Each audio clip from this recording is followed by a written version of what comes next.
It's 5:30 a.m. Let's be again.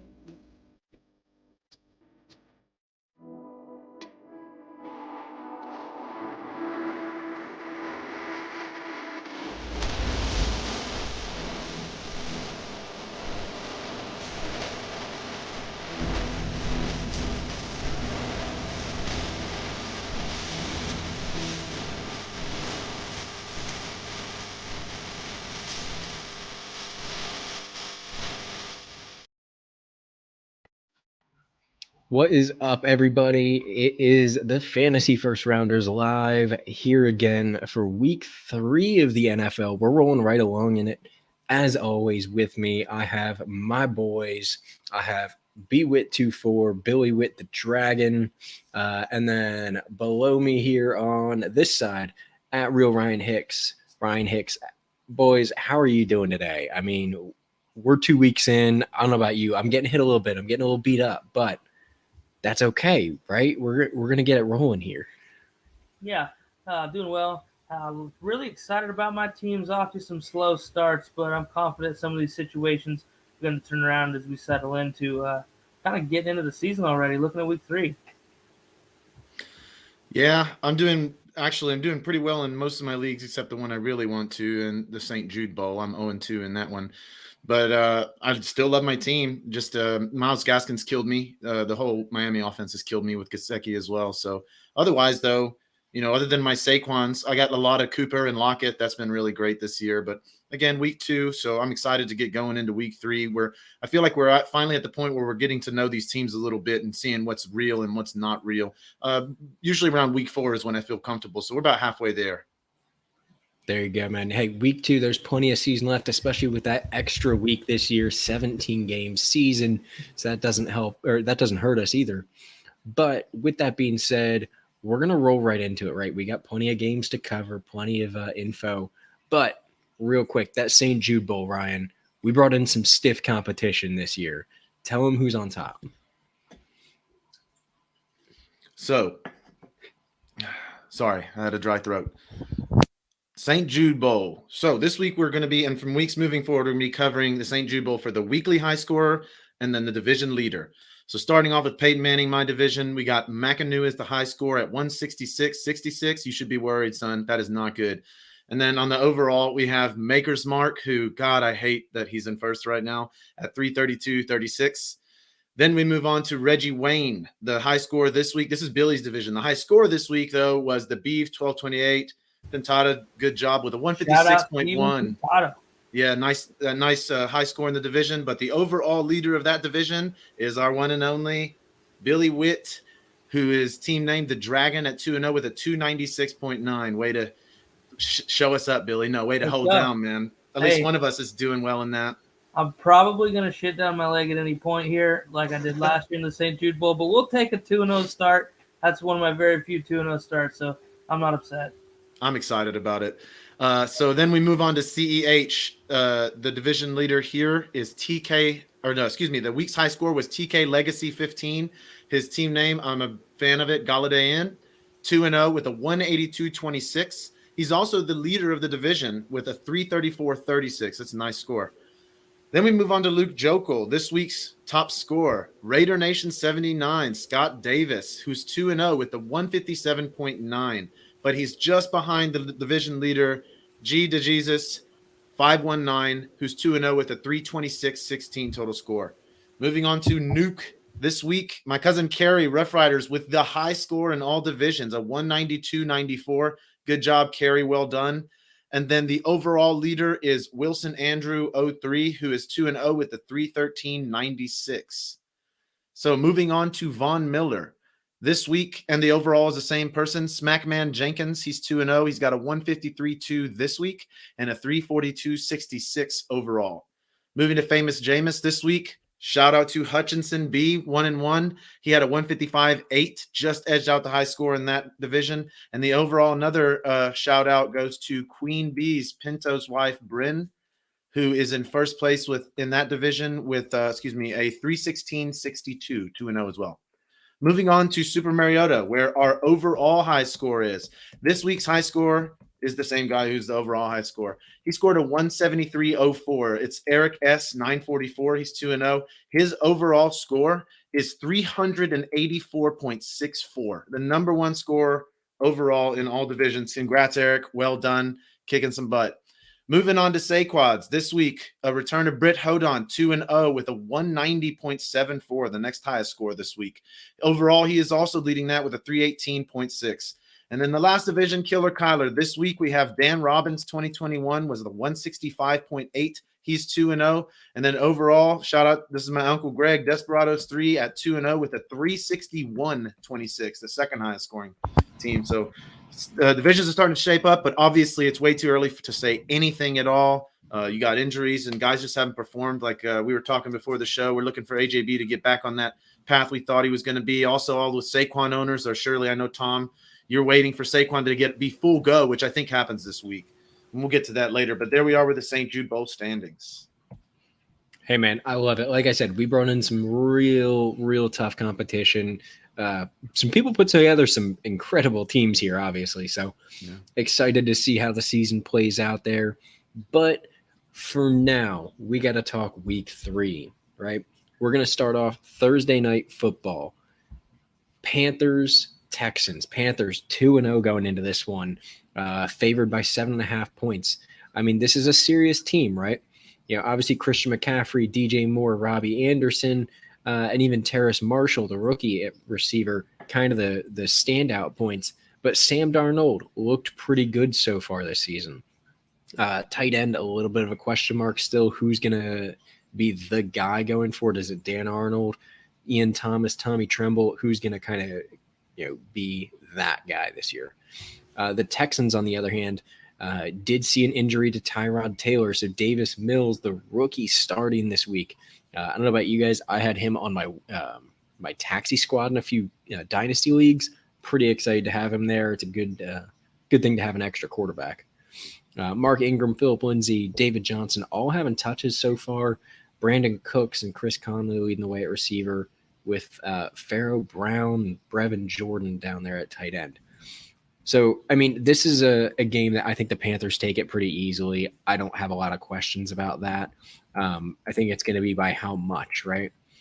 Personally, I'm taking the Panthers on the spread, 7.5. I will take the over simply because I think that the Texans won't kind of flounder, but we could see, 15 points from them and the Panthers putting up 25 or so easy. Sam Darnold so far this year, I know a lot of people are questioning him going into the year. That's going to be my key to this one, right?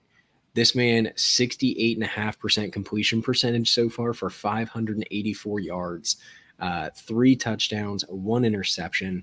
I mean, those are pretty solid numbers, right? I can't be upset with that. From a fantasy perspective, is it killing it? No, he's not a QB1 per se, but in those super flex leagues, somebody you want consistent numbers out of, it's starting to look like he could be one of them. So definitely a guy I look to target, as well as Terrace Marshall. Like we said, somebody that, going into the year, I know I was looking to see what he was going to do. And then through the preseason, he was the most effective rookie receiver. So far, hasn't really translated. 3 receptions in both games, 26 and 17 yards respectively, and no touchdowns. But with his preseason performance, I would not put it past him having a bit of a snap at some point, especially as none of these tight ends are really standing out to me. So that fourth target, I guess, CMC obviously up there in the top 3. But the fourth target, I think, is Terrace Marshall. And at some point, I think that'll catch up to him. Billy, what do you think about this game? So Panthers are the number 1 defense through 2 games in every statistical category. Points allowed, rushing yards, passing yards, and obviously total yards per game, which is a pretty impressive feat coming out of the gate for a team that really, you don't really think about their defense a whole lot. So they're a start for me if you're playing in a league with defenses against Davis Mills starting for the Houston Texans. And on that Texan side of the ball, there's not very many guys I really want to touch in this matchup, with it also being Thursday night. They tend to be some stinkers. Teams have short time to prep. Rookie quarterback. This is a disaster zone situation for Houston. However, I'm still starting Brandon Cooks. We saw Corey Davis have a pretty nice day, 97 yards and a couple scores against this Panthers defense in week 1. And Brandon Cooks has been playing pretty well already this season, and I expect Davis Mills to target him pretty heavily, as I expect this game to get a little out of control. But Terrace Marshall's worth a look as well to me, Tom. If you're in a pinch, a deeper league, dynasty situation, the Texans are struggling versus the tight ends, and Carolina doesn't really have a tight end. Terrace Marshall's kind of that big-bodied guy that we've seen be targeted a little bit as this team's gotten into the red zone. Hasn't really connected on anything yet, but I expect that time to get a little better as these guys grow, and the Texans might be a really good defense for him to get some opportunities. So as far as the spread goes, Panthers -7.5 on the road. I'll take them, and the under in Houston this week.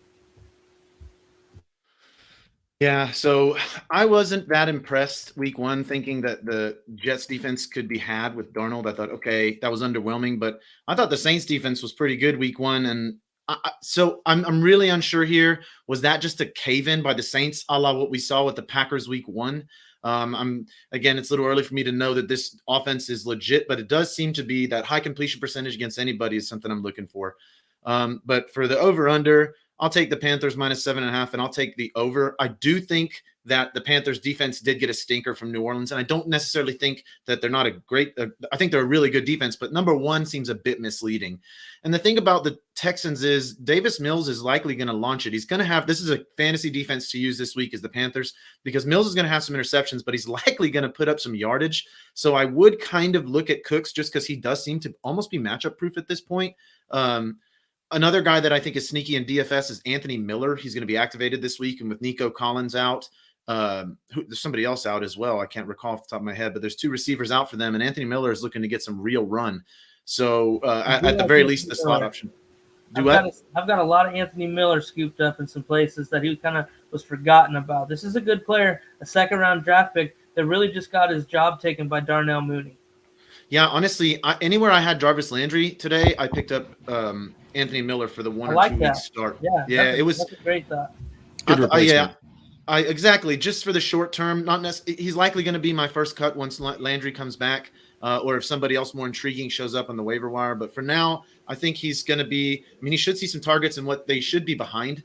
That they're going to have to throw. I'm avoiding the running backs here, and I'm leaning more heavily into the Panthers running back room, mostly McCaffrey, obviously, for obvious reasons. I'm going to avoid the receivers so much because I do think they get the lead, and I'm going to take on the Texans side just the receivers. I think Mills is going to have enough interceptions that he's not going to be viable in DFS, and the Panthers D is going to be plugged in. It's likely going to be the most expensive D, but it's going to be plugged into every DFS lineup I have because Mills is going to throw some interceptions. That's what he does as a rookie, but he's going to make the receiving options interesting. Question for you. If the Panthers get ahead, do you think Chuba becomes fantasy viable as a flex even? Obviously not an RB1 or 2 necessarily, but here's my problem is Chuba has looked ineffective. Like, I do not know that I've liked what I've seen so far, and I knew this coming out, that he was more of a speed guy. Like, he's going to be a more valuable kick returner to them than anything. I think something of that nature. I don't think that he's an every down – not an every down, excuse me. That's not what I'm trying to say. Obviously, they have McCaffrey. But I don't think he's the backup for an every down back. I think he's more of a specialist, like a try to get him out in space type guy. He can't be the backup running back for them. And I think they're probably going to realize that soon and try to go, although the Ravens are swapping, getting everybody from the available pool right now, they may have to hurry up or try to make a trade because as of right now, I don't think it's looking good right there. And for me, from a fantasy standpoint, you love to see a guy getting 30 touches a game. That's guaranteed points, especially from a guy like CMC. But at a certain point, Chuba or somebody else need to step up and be a small part of this offense just to keep some wear and tear off Christian McCaffrey. 30 touches a game, there's nobody sustaining that kind of volume in the NFL right now. And if I'm not mistaken, I was going to say, if I'm not mistaken, CMC did go down for a couple plays at least last week. Nothing crazy, obviously, but it's a scary thing to see that notification pop up that CMC is down. Yes, absolutely, especially in a dynasty situation where you were probably already went most of the year last year without him or traded for him in a value, thinking that you're getting this guy back. Definitely a situation to monitor. There is going to be another back with some value. Mike Davis was always a guy that you kept at the end of your bench and plugged into a flex here or there, even while Christian McCaffrey was healthy. All right, so as we move forward, we're moving forward to Washington, 1-1 at the Bills, 1-1. 8.5 for the Bills. The over-under is 45.5. The over-under here for me is tricky. I'm not going to lie. I'm not going to put any money on that at all because I think it could go either way. But I will take Bills minus 8.5. I think we're seeing them round into form. Last week, I saw a lot of flashes of what we were seeing last year. And that was the best I'd seen the running game in some time, but I don't think it matters. And I don't think the running game is going to be what makes them special. I just think it's another nice little weapon. Allen's warming up. Diggs is getting more involved. I've liked what I've seen so far from Knox. It looks like there's a plethora of weapons there, and this offense is going to be difficult to deal with. Outside Diggs can be hard to know who to target. Especially this matchup, I'm not really targeting much of anybody at all. Maybe Josh Allen. On the other side, I do like so actually, I want to like Antonio Gibson here a lot. But, man, McKissick had so many catches last week, and I'm wondering if McKissick is the play when they get behind like they were last week. And that was really impressive. Those are some big numbers if you manage to start McKissick. I'm not banking on that every week, but McKissick is going to wind up in one or two of my flex spots because of what happened last week. I think you just got to start Gibson, though, and McLaurin if you have them, because what do you have that's better than that? I don't care what the matchup is. We will see. This is a game I'm not going to be targeting heavily in DFS. And again, you start your studs, but outside those studs, I don't think there's any tertiary or secondary options that I want to touch this week here.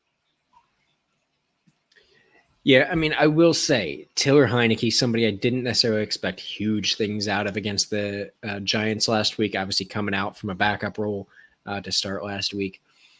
Decent numbers, though. 34 for 46, 336 yards, 2 touchdowns, and only 1 pick. Isn't bad, right? That's pretty solid numbers, even against a slightly questionable Giants defense.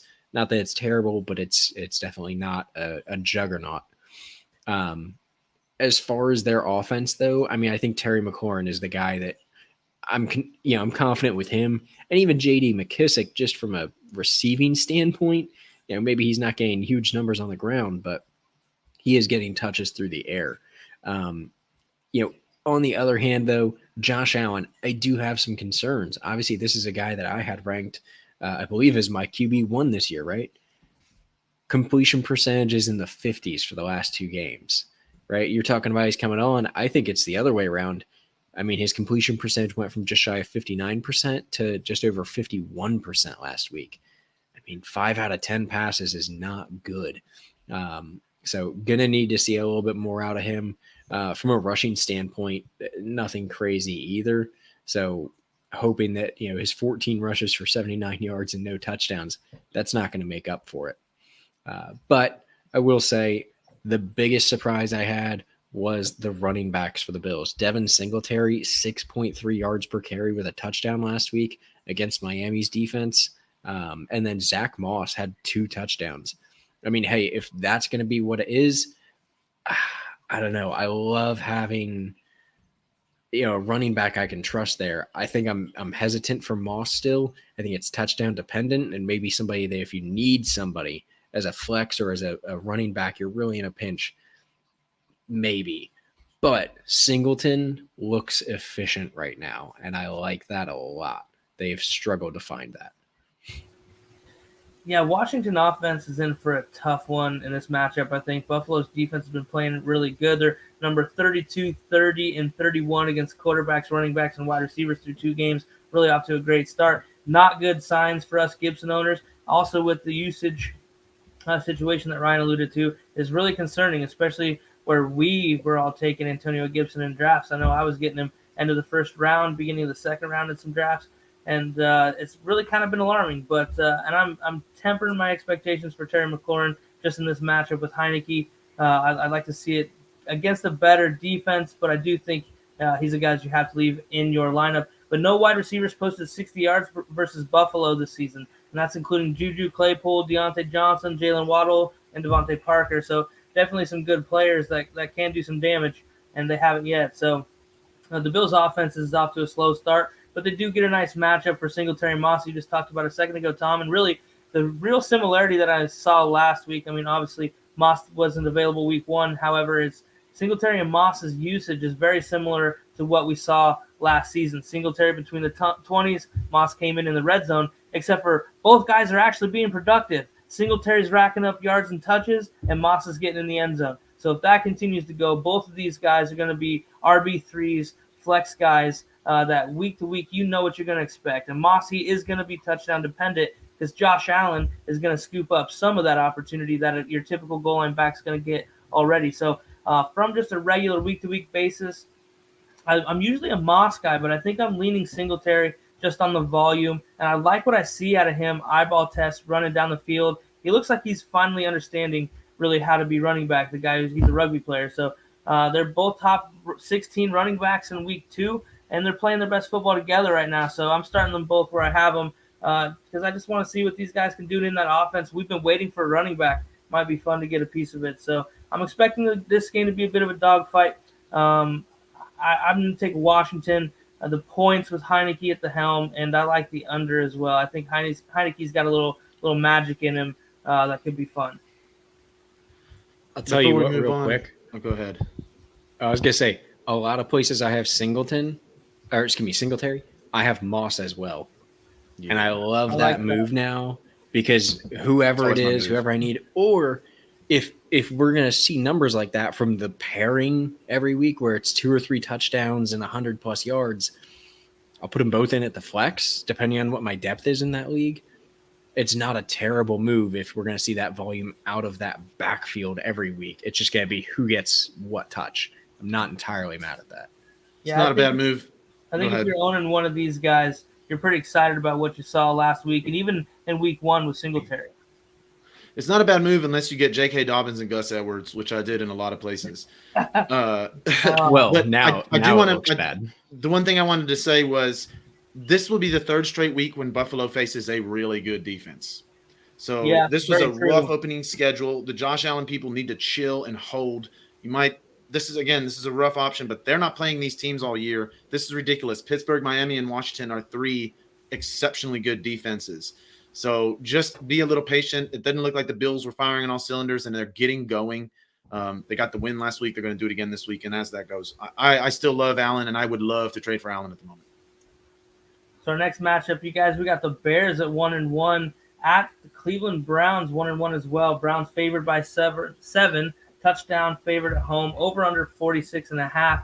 Justin Fields got a great review from Dan Orlovsky on his limited playing time last week. I'm a big fan of Dan Orlovsky. I love his breakdown stuff, so that was pretty interesting for me. Kind of hopeful on what a stat sheet that wasn't really that impressive from a fantasy standpoint.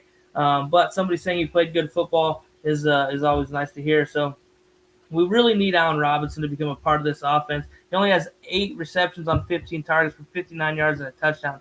Not going to cut it for a guy that we're taking at the back end and the back end of the RB1, some places middle wide receiver 2, excuse me.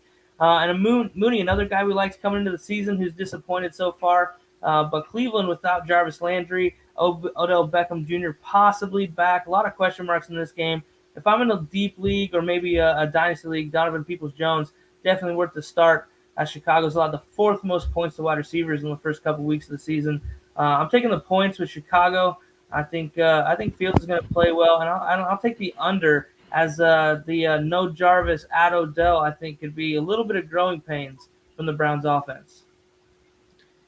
Yeah, I'm going to take the opposite side. Not that I'm taking the over, sorry, but I'm going to lean the Browns here just because what I saw from Justin Fields leads me to believe that I'm glad they are starting him now. This is going to have to get out of the way, this rookie stuff. I mean, 46%. Absolutely. It's obviously it wasn't anything unexpected. I think this is going to have to happen because since he doesn't have a special defense, like they're better than they were last year, obviously. Sure. This is no crazy good defense. When he got thrust into the position looked a little big for him, like it should for a rookie that's that fresh. Maybe 1 or 2 more games of this, and I'm going to be all over Justin Fields, but his rushing hasn't really been there either, averaging just 3 and then 3.1 yards per carry. So I'd like to see a little bit of that. But I do foresee an issue with the Browns defense being quite solid. I know I like the Bears defense, but the Browns are going to run on everybody. It doesn't matter. Tampa Bay, come bring it. The Browns will run on you too. The Browns are going to run on everybody. So I don't care what the matchup is. Nick Chubb is almost always an option for me. He does get a little expensive in DFS, but he doesn't look stoppable. When he's on the field, it doesn't look like anybody has a chance to stop him. He's so dominant. It's incredible to watch. I could go on about Nick Chubb all day. But the other guy I'm going to be looking at is Baker Mayfield. It's going to be difficult to figure out I like DPJ. I like a lot of these tight end targets. There's going to be some targets, and Hunt is going to be more viable this week for me out of the receiving.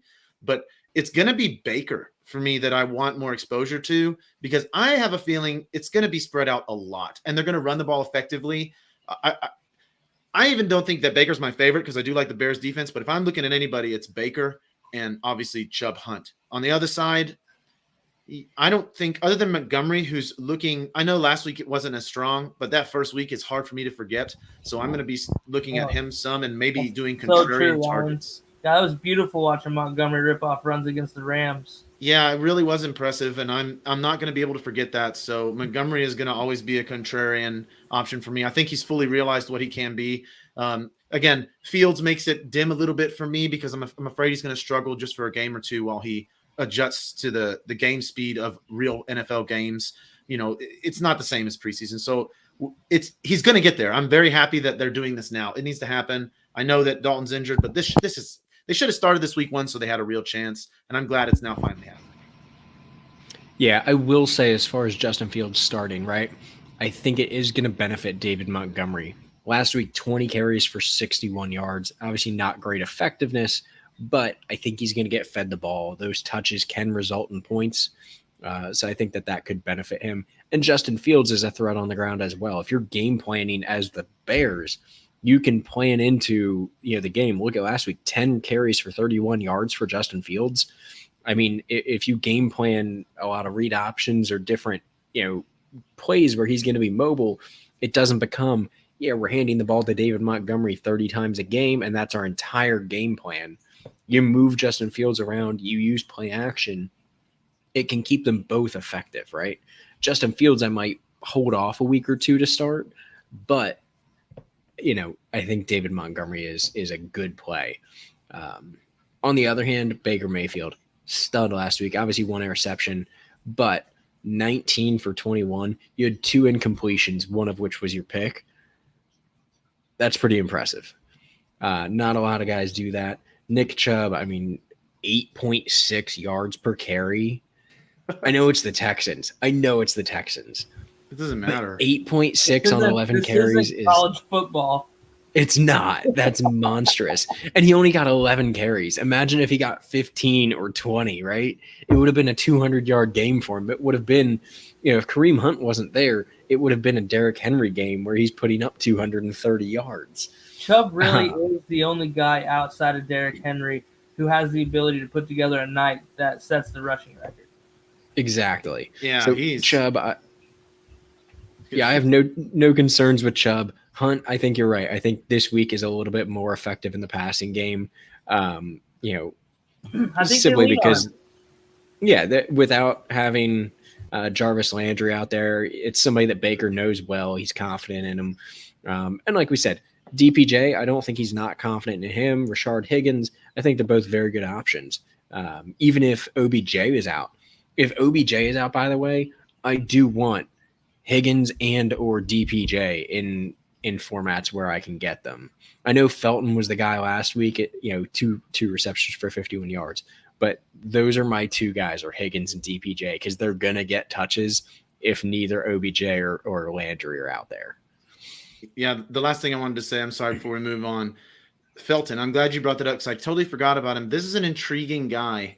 Not as a running back, but as a weapon for them. So getting him accordingly, I've seen him getting paid a lot for some of the leagues I'm in, and I think that's a little ridiculous because he has 2 monsters in front of him. But he could be an option like to replace Landry this week. That's what a lot of people are thinking is going to happen, and I see that happening. He's a nice weapon. He knows the receiver and running back position. So it's in dynasties. Good Lord, somebody's probably already had him, but go get him. And in redraft, if you don't have a lot of depth, it makes sense to at least give it a shot. Well, boys, that's going to take us into our next game of the week here. Ravens 1-1 going into Detroit to play the Lions, who are 0-2. Ravens favored by 8.5 points, over under 49.5. This is a weird one, right? We just watched the Lions on Monday Night Football. Jared Goff trying to keep up in Lambeau, and it didn't happen. It got pretty ugly. I don't know if I would want anybody from the Lions right now other than TJ Hawkinson, to be honest. Even DeAndre Swift, I have some concerns about just what that offense is looking like. Last week, it got pretty ugly. I guess that's because they got behind, but it could happen this week as well. The Ravens, on the other hand, barely snuck past the Chiefs. Lamar, everyone was talking about how it was a great night. It was a great night on the ground, 16 for 107 yards and 2 touchdowns. His passing numbers were pretty terrible. and he didn't look good doing it. 18 for 26, 239 yards, a touchdown, and 2 picks. I mean, sure, it's almost a 70% completion percentage, but there were a lot of really ugly throws there, a lot of very questionable decisions. And I don't know. I just don't trust Lamar. I guess from a fantasy perspective, those rushing numbers are really going to keep you in check, and he's a viable option there. But if you're running 100 yards a game, Ryan, you and I have talked about it endlessly. Can you really keep that up? Yeah, so talking about the Lions last week, I thought they had a pretty good showing against the Packers until that rain started coming down, Tom. That's really when the Lions, the offense really hit the brakes, and just Aaron Rodgers, the weather doesn't affect that guy. But I like what I'm seeing out of Detroit, actually. This looks like a team that this program that's been installed there is actually starting to work a little bit. 0-2, you're thinking, oh, same old Lions. Watch them play, though. This is a little bit different Lions team. They got a little bit of heart, man. These guys want to play. And they look good. They're improving, whether the wins are there or not. But not a whole lot of lines in this game that you're going to want to play against these Ravens. Tyson Williams looking promising. I went and picked him up everywhere I could, as quick as I could, with the news of J.K. Dobbins and Gus Edwards going down. But 65-plus yards in both outings, and the Lions are the worst against the running back position. I really think that Tyson Williams is going to be kind of the head guy, and the rotation in this backfield is going to be more with the other guys. This is a team that runs 2 backs that get a significant workload anyway.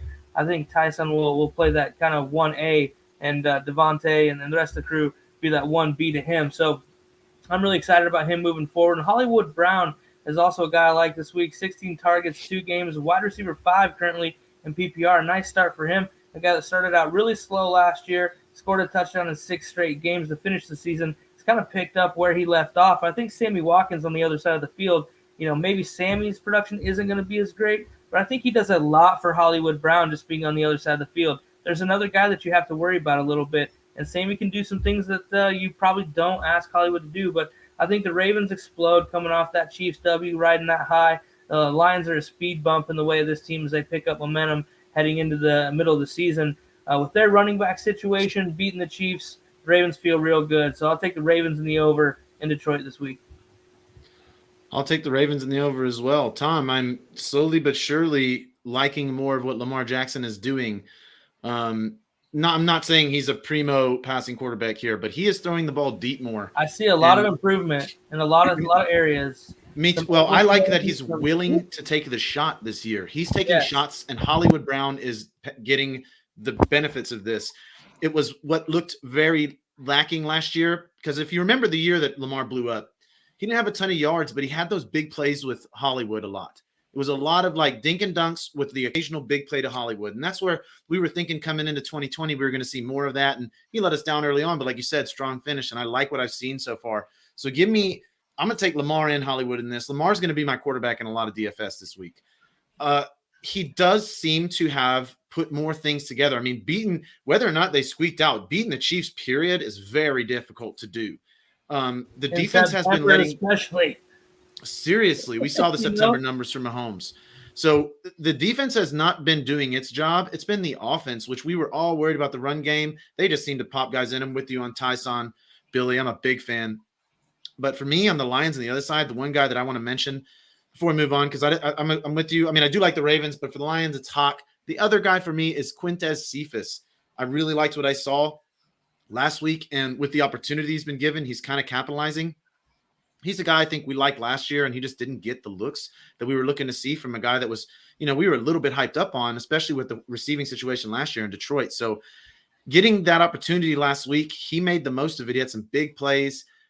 Who else are they going to throw to outside Hawk? I know Hawk is still the guy, and the backs are there too, but it looks like the wide receiver 1 right now is Quintez Cephas. And in a game like this where the Ravens have been really giving up points, I could see Cephas getting another 40-yard dagger or something like that and making that one play pay off for starting him. He'll be in all my DFS this week as well. If y'all don't have anything to add, we're going to move on to quite an exciting game, in my opinion. Colts versus Titans. The Colts favored by 5. Oh, man. So Wentz is injured. He's got 2 sprained ankles. I don't know how he did that. That's kind of impressive almost. But It's not a long-term thing. It's just I think he's out this week. So we get Jacob Easton, who I actually don't hate for fantasy because the guy has an absolute laser. I mean, even the little slants are threatening to rip guys' heads off. He does have a cannon. And I think that is going to be something that that's going to be able to be capitalized on in fantasy, especially against this Titans defense.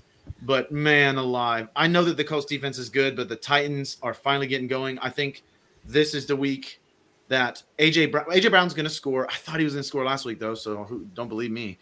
But he's going to score this week. The Titans are getting humming. Henry getting going is really probably put the fear of God in the Colts defense about the run game, and that's going to leave it exploitable for. I mean, Julio could have a big game as well. But I like Tannehill in what I almost never target the Colts, but Tannehill's had success against them. This whole Titans team has. So for me, I'm all over the Titans. If Pascal plays, I'm all over Pascal. He's looking like – I know Pittman had a great game, but I think if they're going to game plan against any receiver, it's going to be Pittman. And I think Pascal can torch them again when what will be a high-scoring game. I'll take the Titans and the over. Even though I do like the Colts defense, you can't stop the Titans when they're actually actively all going. And we were seeing glimpses of that last week. Yeah, I definitely did actually like what I saw with the Colts last week. I think it's a glimpse at what we're going to see this year, obviously with Wentz healthy. And like you said, I don't dislike Jacob Easton. I don't think he's the guy you want to start. But as far as the rest of the team, I don't think it's a huge detriment to them. I think Pittman, 8 for 123 yards, maybe not those specific numbers every week, but I think he's showing that he has the ability to play at a high level. Pascal, same thing. We've seen that since last year, really. He's able to play as a top 2 receiver on a team and carry a workload. So I think that we're seeing a good thing with them. We're seeing Carson Wentz get to kind of mesh with these guys. The biggest concern I have is Jonathan Taylor. I mean, he hasn't gotten it going over the first 2 weeks. Last week, 15 carries for 51 yards. Not terrible, but not great. And obviously, struggling a little bit without Wentz later in the game. On the other hand, with the Titans, though, obviously Derrick Henry, monster, you're going to start him. Julio, 6 for 128. I was a bit surprised. And the even bigger surprise was Derrick Henry last week had 6 receptions for 55 yards. That's scary. And I don't know about you guys, but that was a shocker to me when I saw that stat line. I've never expected to see anything close to that. That's like a yearly stat line for Derrick Henry, not a game. So definitely big there, a lot bigger than anybody else, including A.J. Brown last week. So not ideal in that scenario. But Ryan Tannehill, definitely a very feasible starter as a super flex. No touchdowns is a little disappointing. I think the Colts defense is going to put up quite a fight against him. So I think this is a Derrick Henry week. Aside from that, it's if Wentz is healthy, I'm a little bit higher on Pittman to them, but I don't think he will be fully healthy. So I think I fade most of this game aside from Derrick. Yeah, so for the Colts, the honeymoon with Carson Wentz is over. Staring down the barrel of 0-3 with Carson Wentz banged up, in my opinion. The O-line isn't as strong as we've seen in recent years past, last year particularly. And the defense is third worst against the wide receiver position. Not good with Julio and A.J. Brown, probably the scariest wide receiver duo in the NFL right now. But I do like Michael Pittman. I do like Jonathan Taylor. Those are must-start guys for me. Week 1 did have me waver. I had to bench Michael Pittman in some spots where I had other flex options, waiting kind of to see it. I didn't like the Rams matchup, but I like what I saw. He is that guy, and he'll continue to be that kind of wide receiver 3 in a lot of my starting lineups. But AJB is getting the targets, but we've been let down here at the gate. I'm confident he'll remind us this week on why he was that guy. We took him that high. Like I said, the targets have been there. They're just not connecting on him. We saw Julio get going last week. Derrick Henry get going also, which bodes well for A.J. Brown kind of being the last piece. He had 4 catches, 98 yards, and a touchdown last year against the Colts the last time they met, and really it was all uphill from there as A.J. Brown tore that through the last half of the season. But the Indy defense was playing very well at that time, and they are not now. I'm calling 2 touchdowns for A.J. Brown. Gets back on track here. I'll take the Titans in the overs. My Colts have at least they have to be lifting the lid on the panic button here. You guys got anything else on that one? No, I think that sounds pretty good. The Colts got to be pretty worried. Yeah, they're in trouble. Okay, so next matchup's a pretty fun game as well in the AFC West. Division that's really heating up with the quarterback play. Holy crap! We got the Chargers at 1-1, visiting Arrowhead. Chiefs 1-1 as well, coming off that surprising September loss to the Ravens. Chiefs favored by 6.5. High over under, you guys, 55.5 points. But the Chiefs are going to be pissed coming off that loss to the Ravens, and the defense is struggling. This is a really tough matchup for them, and I don't think the Chargers are scared. Kansas City is the 8th worst against the quarterback right now, and really it's kind of what we saw at the end of last year a little bit too, and it's just kind of continued. A defense we expected to be slightly improved really has been pathetically bad out the gate here. 3rd worst against the running back, and it looks even worse than that, you guys, when you watch these guys play. Justin Herbert also hasn't had that big boom game yet, fewer than 20 points in both outings to start the season, but I think that changes this week at Arrowhead. I also think CEH guys, plug him in your lineup, keep him in. Chargers are soft against running backs. They're going to get him going as well, as they kind of need to. They got to find a way to burn some clock and hold on to the ball as they're going to try to win later in the year. So Keenan Allen and Mike Williams must starts for me. I love what's going on with these guys. They're both incredible. Mike Williams finally blossoming into that guy that we knew he had the potential to be. This really hadn't worked out yet. Just immense talent you can't ignore with those guys. I'm actually taking LA in this game. The point's 6.5. I think it'll be a little closer than that. Whether or not they get the dub, I'm not sure. Potential's there. However, I like it to be a little closer than a touchdown ball game, and I'm smashing that over. I don't care what the number is. This game's going to have some fireworks. Yeah, I am all over this game. I think the Chargers defense is solid, but I do not think the Chiefs are going to lose 2 in a row.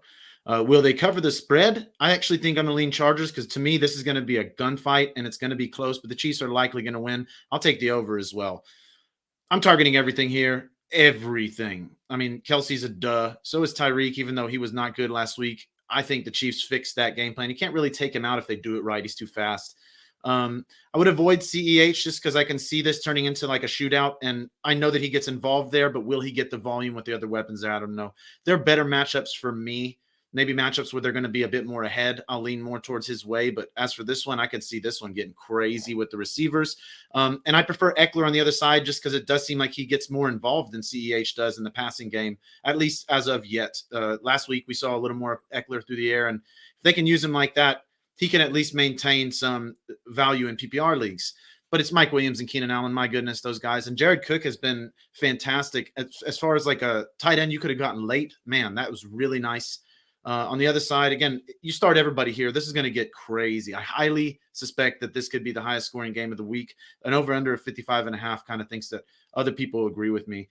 I want this. This is definitely a DFS game. The only problem is these guys are going to be really expensive, so getting it right and wrong, like Mike Williams or Keenan Allen, Tyreek or Kelsey, you can't do both. So finding out which one of those guys is going to be the guy is going to be difficult, but it's worth a try because this game is going to be gold for fantasy. Start everybody.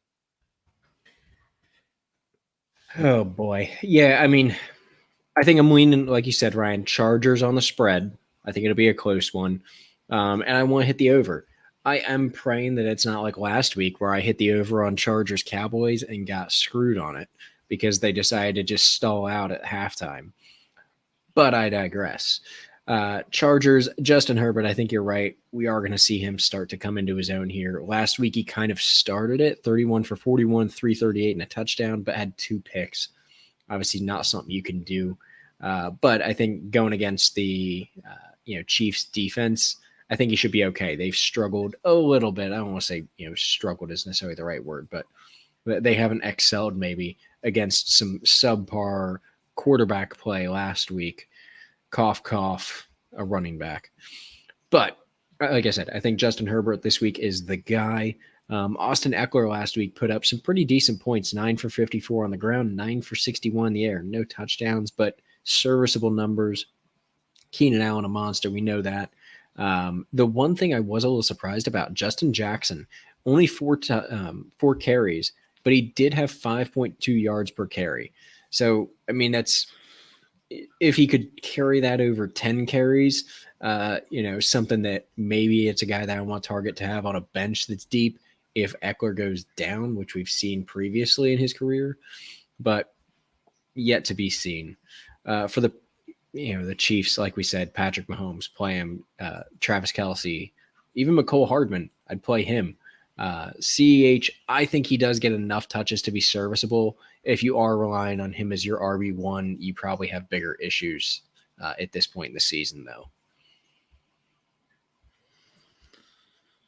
I do want to mention I do like Herbert this week. I realize that I didn't talk the quarterbacks at all. Both of them I will have exposure to in DFS. But again, the one I want the most is likely Lamar just because of the rushing. But these guys are going to have big games.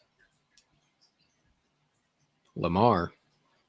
Yeah, and I'm saying in DFS, these two guys I'm very interested in targeting, but I'd rather go Lamar because I think he's going to be getting 100-plus yards rushing again this game. You know what I mean? While he's healthy, I'm going to be riding him like a little pony in DFS right now because his rushing upside is preposterous. Well, I'm going to take Mahomes over Lamar, especially in this game. Get it, man. The revenge game is going to be wild. Yeah, Mahomes is going to be real expensive. That's true. Well, that's going to take us on to the Saints and Patriots. Saints 1-1. Patriots also 1-1. Patriots favored by 3. Again, if I'm not mistaken, 3 points is the automatic favor for being at home. So that puts this one at a dead heat aside from home field advantage. So it should be a close one. Over under 41.5 points. I think I take the under here.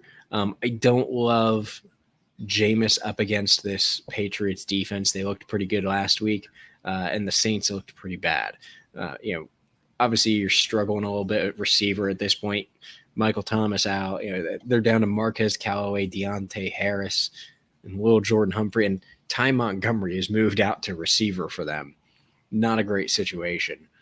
Alvin Kamara, I am still on. Obviously, you have to give the ball to somebody, and I think he's going to be one of their big targets.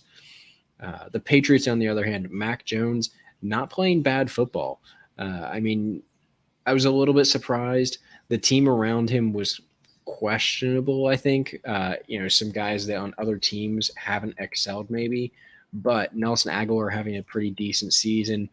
Hey, at the end of the day, it's put Mac Jones completing 74% of his passes. Only 1 touchdown, though, which is slightly concerning. I don't know that I start him maybe as a super flex, but that's about the best it can get. The good news for him is the Saints have quite a number of injuries that they've been dealing with, so maybe that helps them out a little bit with being able to score some touchdowns this week. What do you think? Yeah, I'm playing the Pats defense against the Saints after their clinic last week against Zach Wilson. We kind of expected that.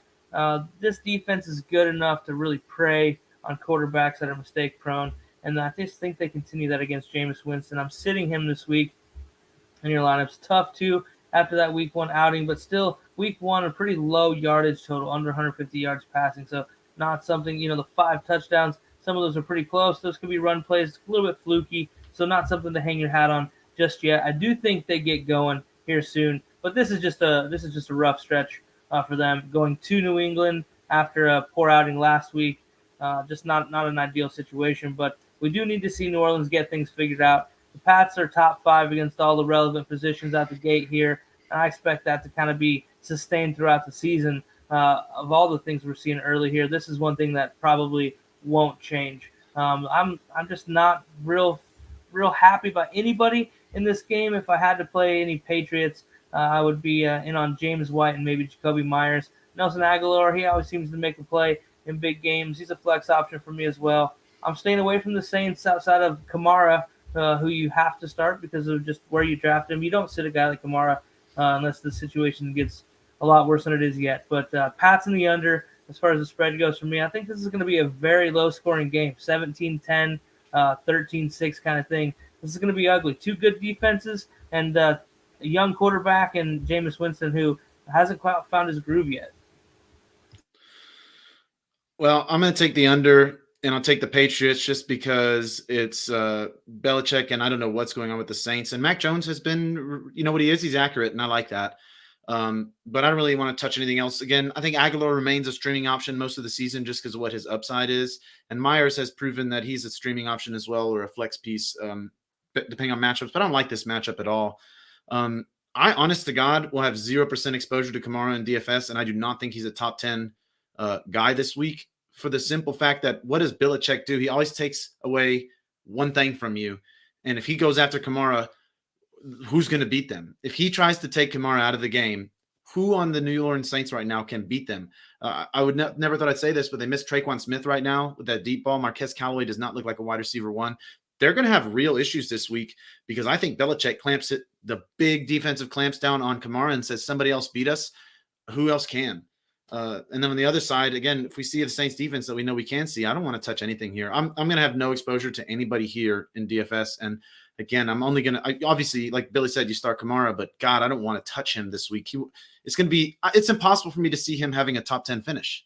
I just can't envision any scenario here where Belichick lets Kamara go off. And what is he going to focus on? Marcus Callaway? Like, there's nobody else. He just focuses on Kamara, and that makes me really nervous. Anything else before we move on to one of my favorite games of the week? One of my favorite games of the week, the Falcons at the Giants. The Giants favored by 3, over under 48. This one, I want to say it's super easy, but obviously we still don't know exactly what we got with the Giants, but I know it's going to be an over. For sure, this is an over. I'll take the Giants -3. The Giants defense is good, but they have seemed vulnerable in a lot of places. Like, they're not all the way there. So I'm no longer avoiding the Giants defense as a matchup, and I will take Ridley, Pitts, and Matt Ryan here. I'm going to stay away from the run game probably for the entire season, but give me Ridley, Pitts, and Matt Ryan here because I think they're going to have to throw because I think we're about to get to see the Giants offense, what it should look like. It would shock me if Saquon wasn't full go this week. This is the perfect opportunity. If you're worried about his confidence in any way, this is the perfect opportunity to unleash him. Atlanta's not going to be able to stop him. I'm all over Saquon in DFS for very obvious reasons. You start him for the same reason that you start Kamara, but I love this matchup. I can't decide which one of the Giants receivers I want outside Golladay. I do think they're going to start featuring him more. Slayton has looked good. Shepard's looked even better. I like them both. The hard thing is Ingram going to play this week? I don't think you're going to find consistent production from those secondary and tertiary guys like you will from Golladay and Barkley. Daniel Jones, guys, holy smokes. That guy is a rushing threat every play. He is really fast. He's less quick than he is fast, but if he gets some open space, he is super fast. Like, I don't think I can stress that enough. Daniel Jones is going to be maintaining fantasy relevance this year via the ground game, his own. Because especially when Saquon's going crazy and the defense has to plan for that and those receivers are getting fully realized and Jones has I'm liking all my shares of Daniel Jones, and this is another intriguing matchup. I love this game. This game should be fun. I don't see it as high scoring as the game we were talking about earlier, but over under 48 seems low to me in this game of two offenses that can put up a lot of points. This is by far the best matchup for the Giants as of yet. Yeah, I mean, as far as the over-under, I'm smashing the over. I mean, the Falcons put up 25 against the Bucs defense last week. I know they didn't look great doing it. Matt Ryan threw 3 interceptions, along with 2 touchdowns and 300 yards. Obviously, they're playing from behind, so you're chucking the ball a lot. But 25 points against that defense is still no joke. So against the Giants, I think it's definitely feasible for them to put up 25, and I think the Giants win it still. Daniel Jones, I mean, he's looked decent so far. Last week, 22 for 32, 249 and a touchdown. Not terrible numbers, but like you said, 9 carries for 95 yards and a touchdown for Daniel Jones. Should I say the best rushing quarterback in the league? But no, I mean, there's an argument. But there's an argument. There's look an at the argument. numbers. He's a top 3. Definitely top 3. No question there. Well, maybe top 4, because automatically I think Kyler, Lamar, Hurts, and Jones would be in my top 4 rushing quarterback conversation, right? I'd have to look at the numbers. I think that statistically, Josh Allen.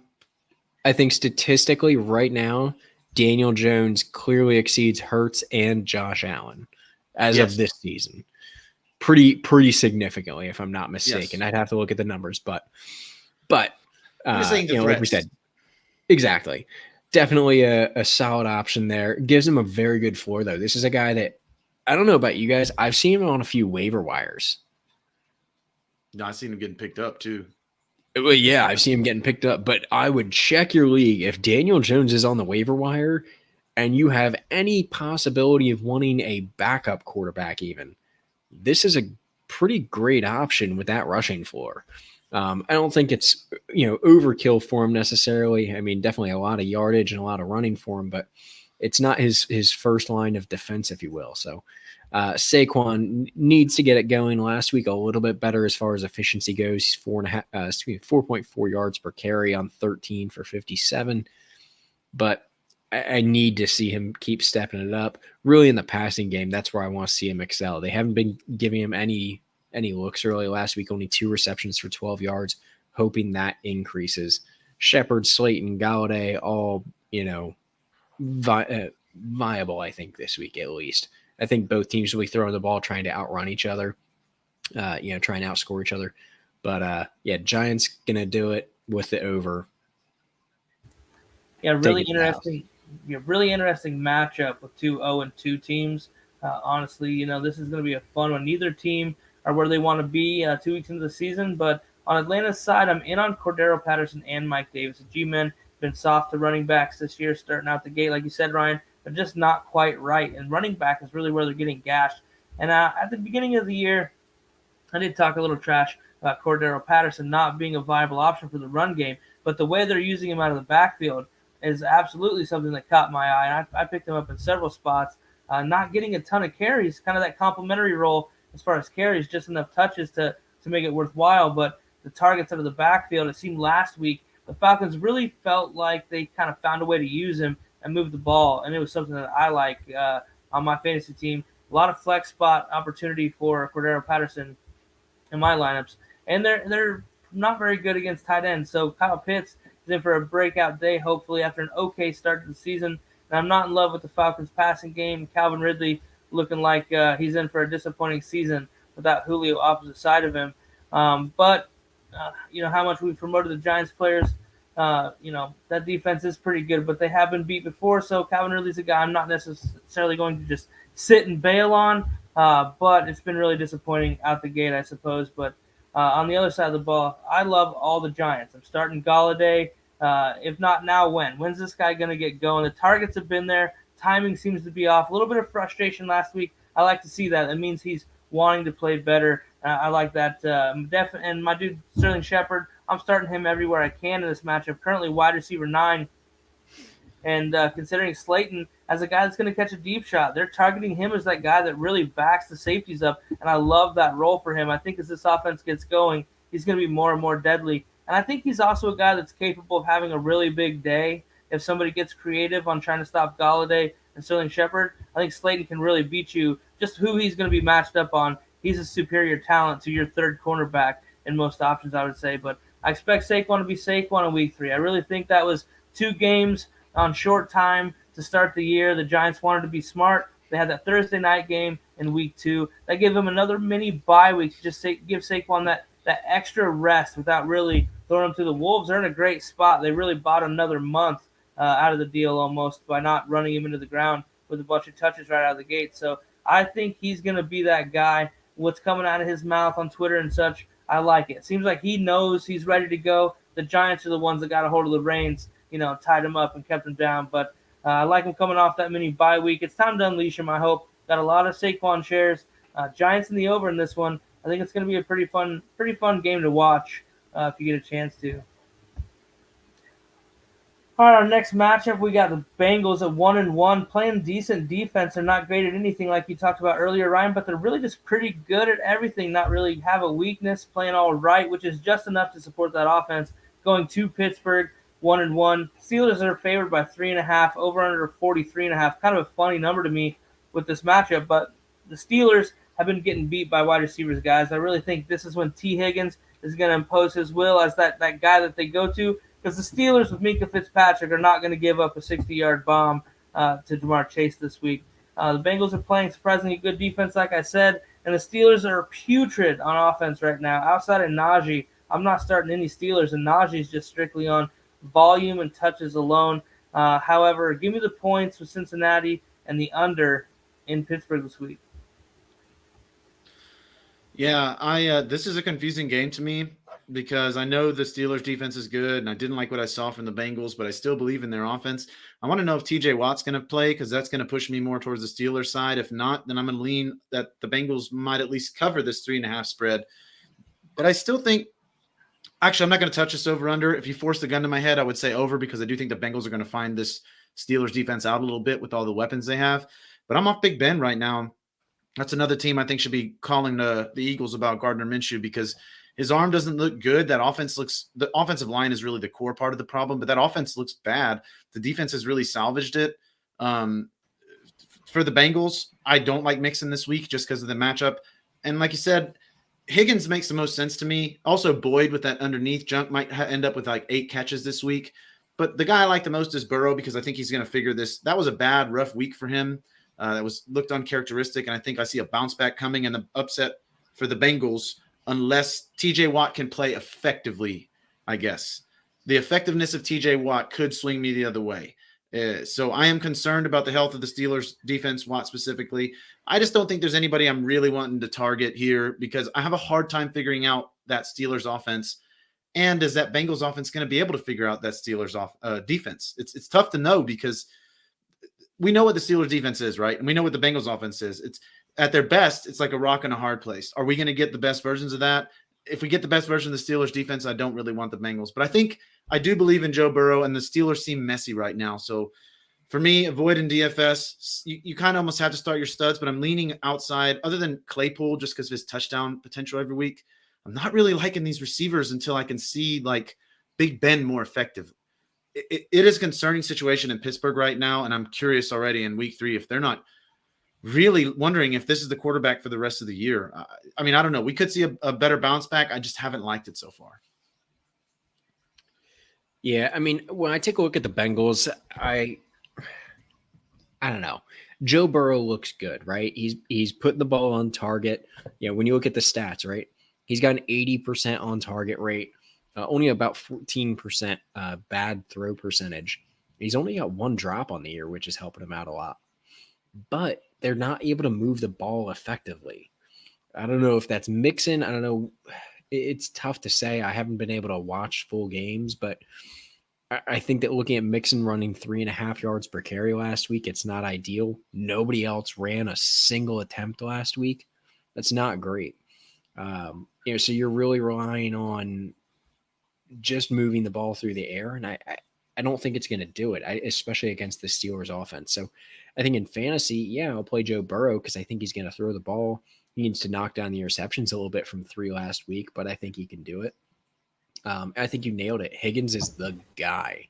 Looking at last week, 6 for 60 with a touchdown. I'll take those numbers every week for somebody.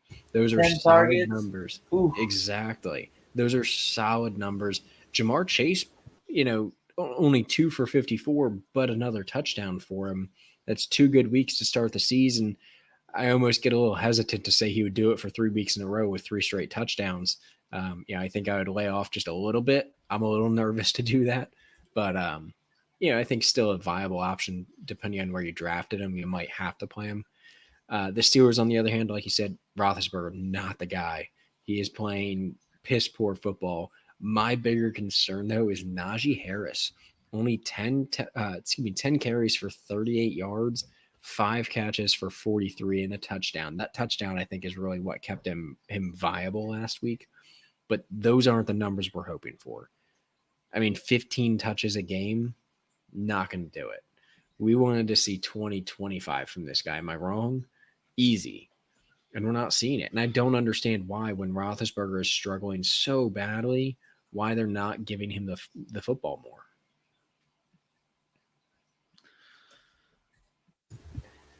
Yeah, very true. It is strange. Cardinals. Well, Their offensive line is that bad. That's kind of part of it. Well, I will say this: both offensive lines are going to be really bad for these. For this game. The Bengals terrible, Steelers terrible. So not good. It could be an ugly one. I almost want to take the under because of that. I think that it could just be defenses showing up and shutting each other down. But, I don't see this game getting to be too exciting. The Steelers are really struggling. It's ugly. Roethlisberger can't move. Not sure he's healthy right now after last week getting killed. And the Bengals, the firepower hasn't really been there, but they've just been kind of, executing and doing things the right way. So I think they could be in for an upset in Pittsburgh. Possibly. Yeah, but I agree. that's going to take us into at least a little bit more exciting game, I think. Cardinals 2-0 going into Jacksonville facing the Jags, who are 0-2. Cardinals favored by 7.5, over under 52 points here. I'm taking the Cardinals. That's pretty clear. Even on a 7.5 point spread, I think that's pretty reasonable. That's ridiculous. I don't have a lot of concern about that one. That's a lot. Over under. I don't necessarily want to touch just because the Cardinals could put up 35 points pretty easily, but do the Jaguars cover the remainder of it? I'm not positive. Looking at the Jags, Trevor Lawrence has looked pretty putrid, if I'm honest. I'm not excited about these stats. 62% on target percentage, 32.9% bad throw percentage. I get this is a bad team, right? They're not good. They even released a statement saying, hang with us, Jags fans. We're going to get better. That in itself tells me that this is just a garbage team, and I don't want any part of it right now. Even on the ground, James Robinson, 11 for 47, isn't doing it for me. So I personally can't get with anybody, even Marvin Jones, 6 for 55 and a touchdown. I just don't know that he'll really get enough touches or get in the end zone every week for me to really put him in my lineup, maybe as a flex, but I don't want that to be my wide receiver 1 or 2. Cardinals, on the other hand, this week, I would start anybody I have. If you have Kyler, start him. If you have Chase Edmonds, start him. He's getting the touches. He's been efficient. 8 for 46 last week, 5.8 yards per carry. That's what I told you he was going to do. He's efficient with the football. He's going to take those 8-10 carries a week if he gets them, and he's going to turn it into something. Hopefully he can get a few more and expand on it. But the bigger surprise was Rondale Moore, 7 for 114 and a tutty last week. That week alone put him in the top 20 for receivers.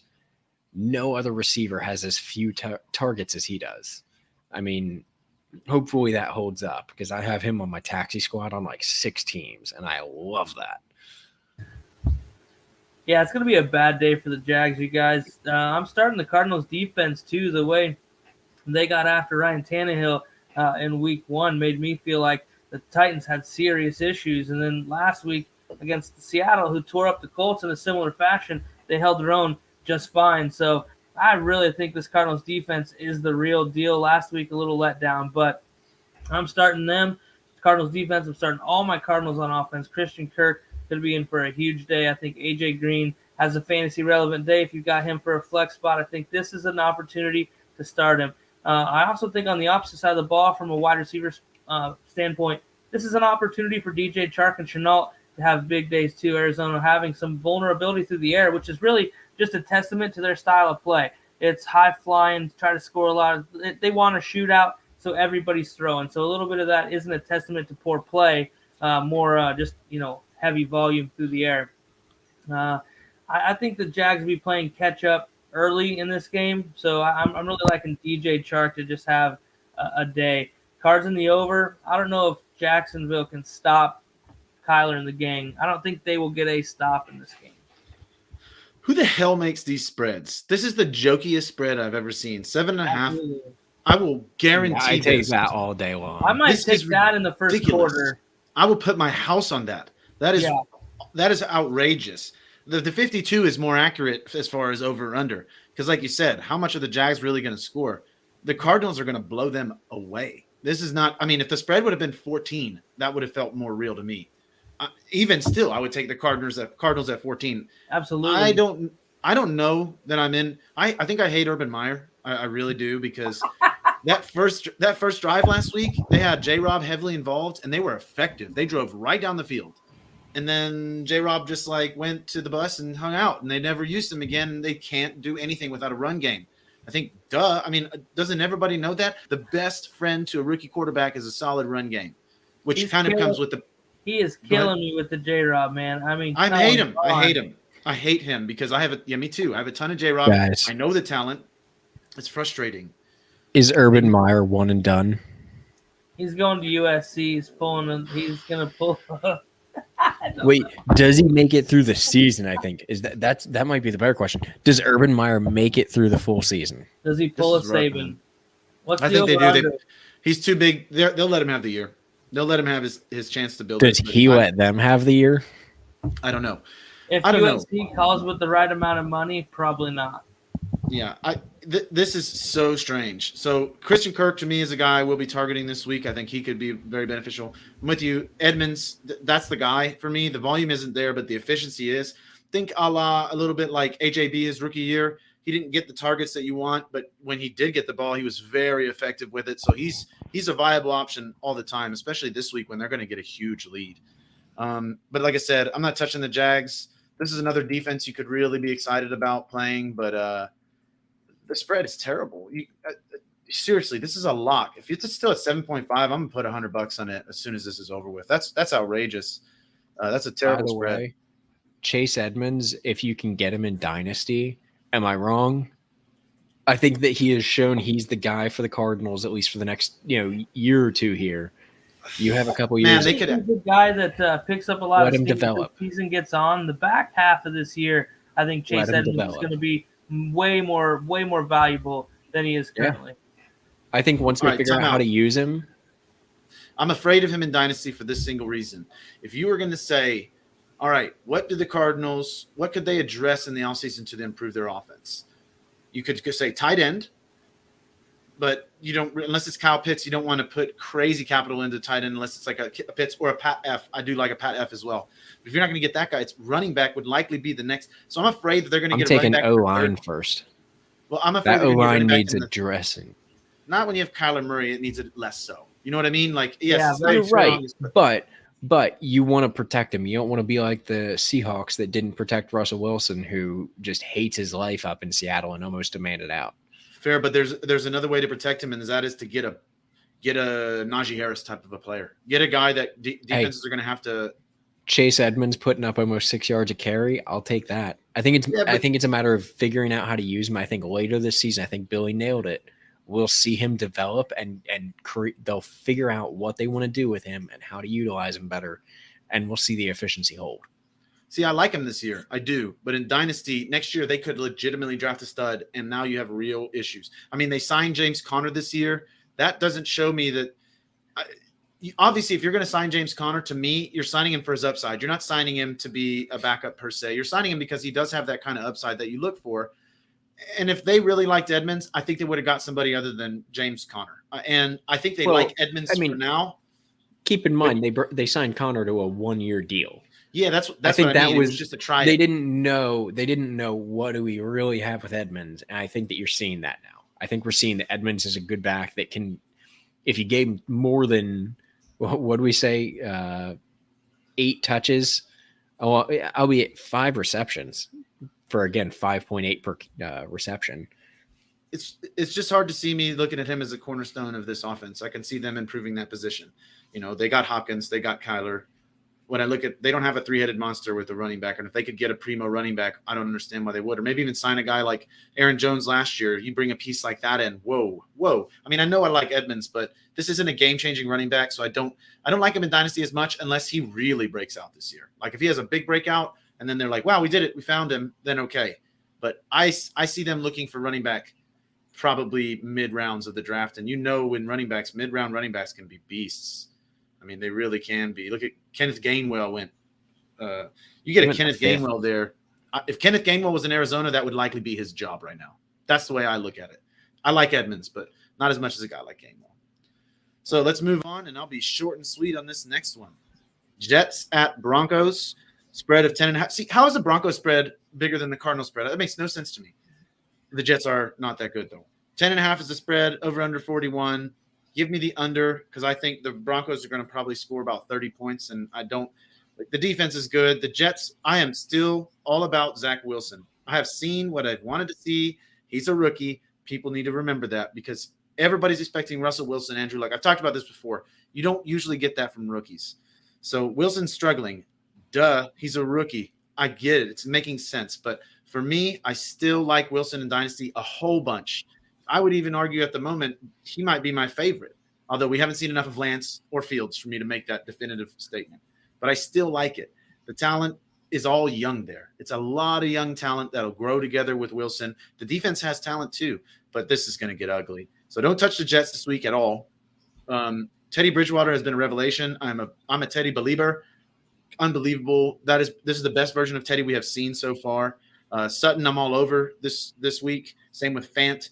And then the run game, I'm going to avoid that for another week or so because outside of a couple big plays from Melvin Gordon, nobody's really seriously impressed. Like neither one of these guys has taken over. I think Javante's looked a little bit better, but then Melvin Gordon gets that big play and stacks the numbers in his favor. And I think he remains. They're both likely relevant as flex position guys, but I want one of them to take over. It's going to be Javante, and until it does, these are mostly depth and flex position guys for me. Although this is the week, one of those guys is likely going to go off, and this could be Javante's chance when they get this lead. So I'm leaning Javante this week, but I still would. I think there's better matchups. The Jets can be effective against the run. They got talent on the D line. Hey, so you remember who Javante Williams shared the backfield with at UNC? Michael Carter. Michael Carter. We're seeing a face-off of these two this week.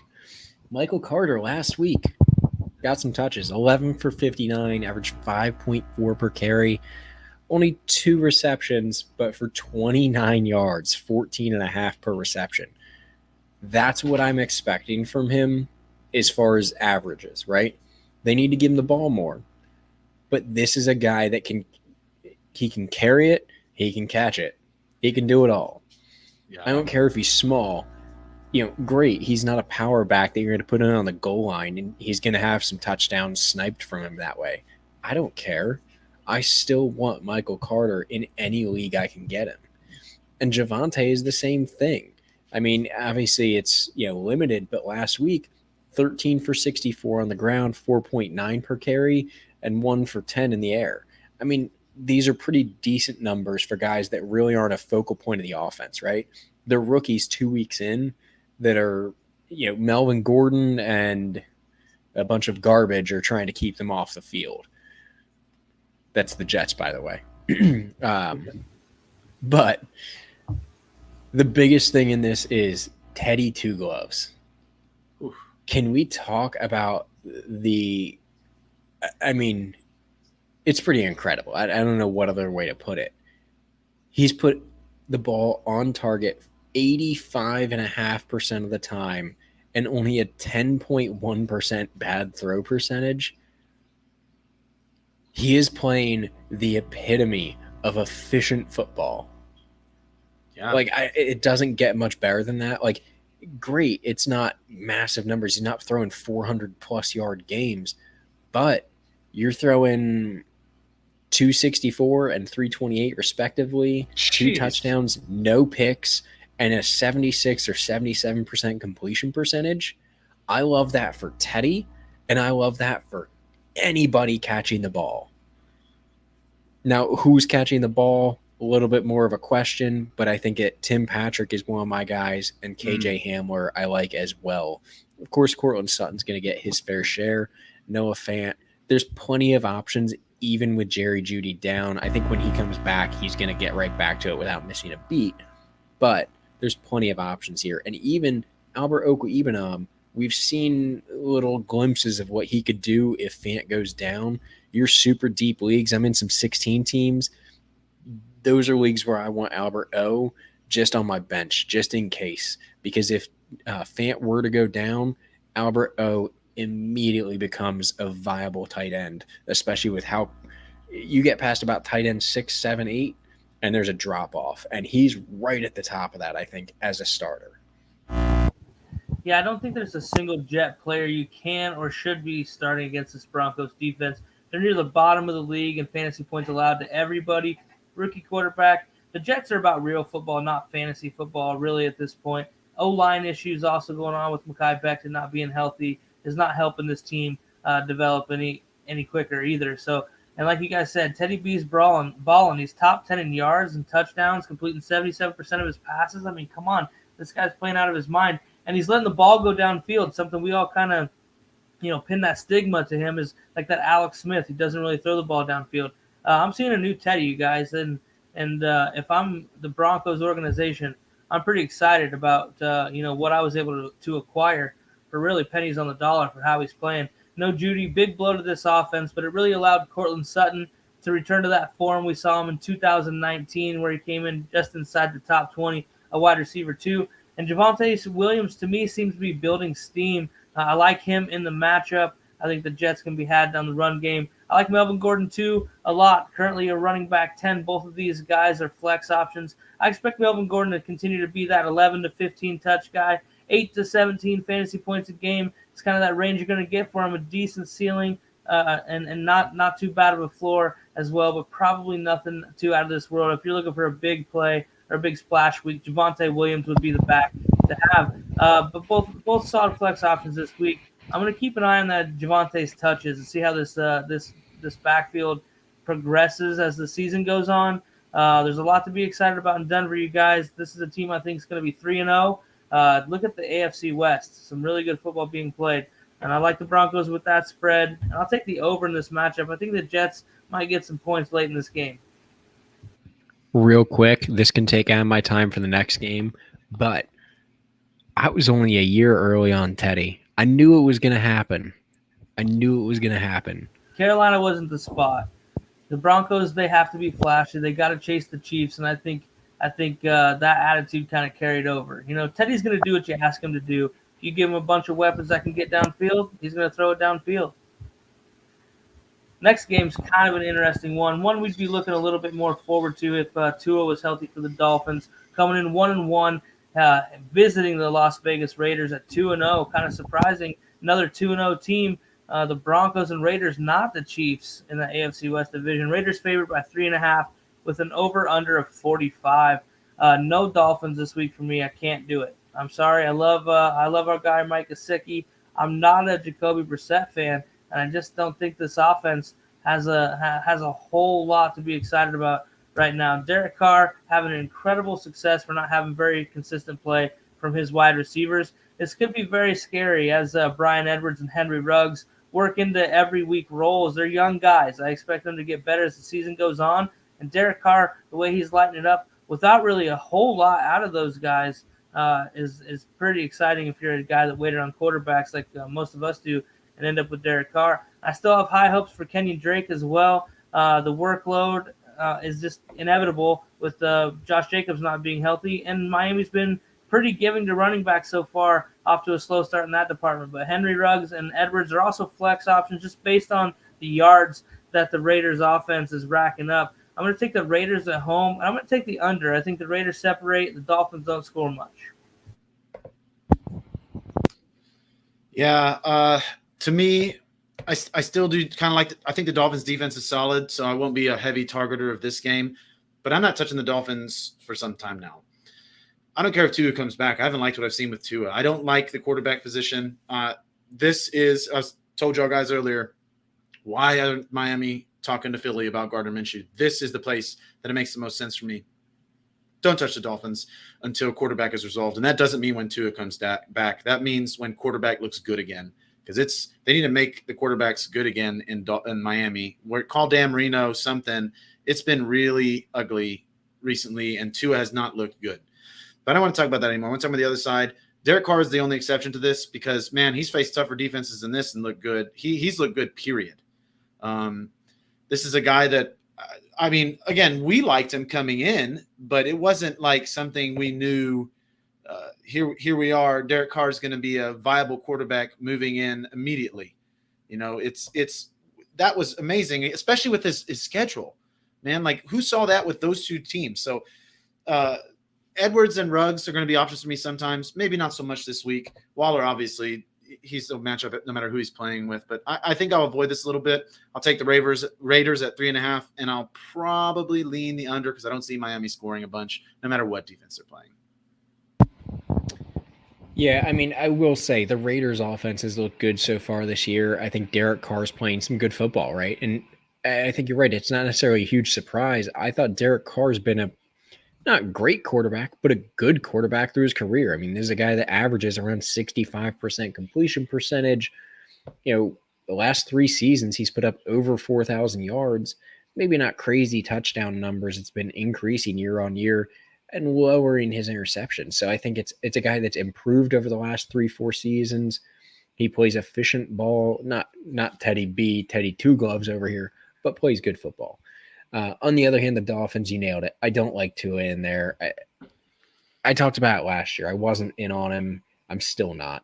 And I will say this week, I almost want to take this as a bit of an upset, right? I had to look because I don't hate Jacoby Brissett. I don't think he's a stud, but he's a serviceable backup, I think. If you were to bet the money line on the Dolphins, it's plus 175. If I had to bet an upset, the Dolphins defense, not that bad. Is it better than the Steelers and the Ravens? I think the secondary is, which slows down the Raiders more. Fair. I think the secondary slows Derek Carr in the passing game enough that I'm not huge on the passing game in this one for the Raiders, right? I fade them a little bit because I think the secondary for the Dolphins is pretty good. And Josh Jacobs a little banged up. I believe he's questionable. I'm sure he'll play, but is he effective enough to beat this Dolphins defense? And I don't know that he is. Can Jacoby Brissett put up 15, 20 points? And can the defense hold the Raiders under that mark?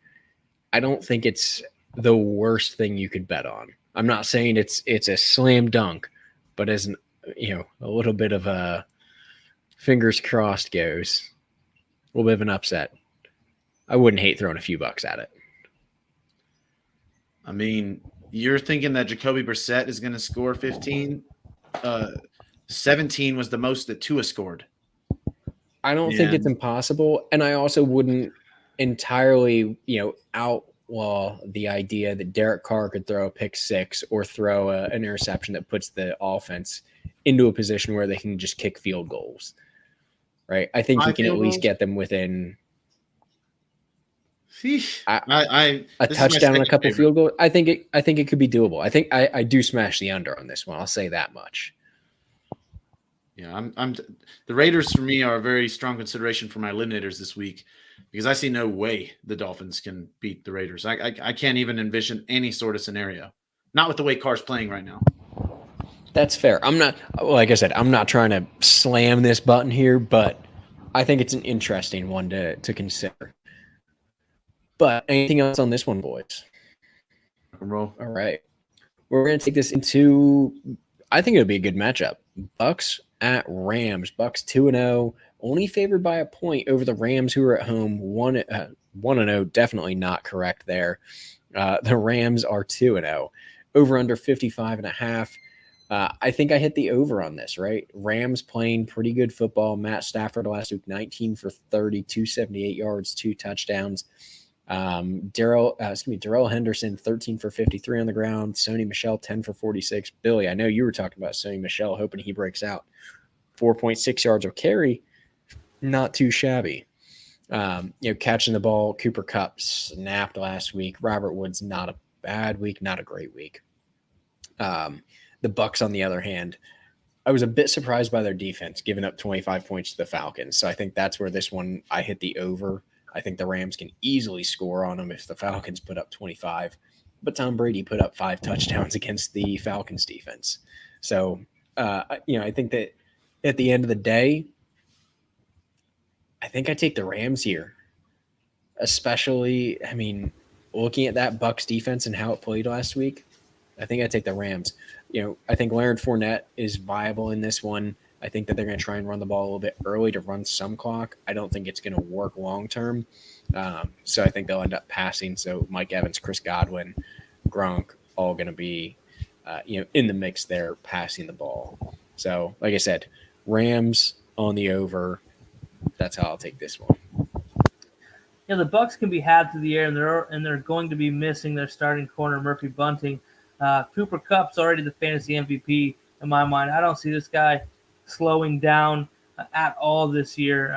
Really some impressive metrics that Matthew Stafford just comes in able to take advantage of with Cooper Kupp. And Robert Woods is also a must start for me this week. I think the Rams have a total day on offense. Sony Michel getting interjected into this offense, I think, is also going to get this run game going on a level that McVay is kind of he's not ever going to lean on Darrell Henderson. Something about the guy he doesn't appreciate because he sure likes to find backs to play ahead of him. Play your Bucs wide receivers. No Antonio Brown this week, COVID list, I believe. I don't think the Bucs will have much success with their run game.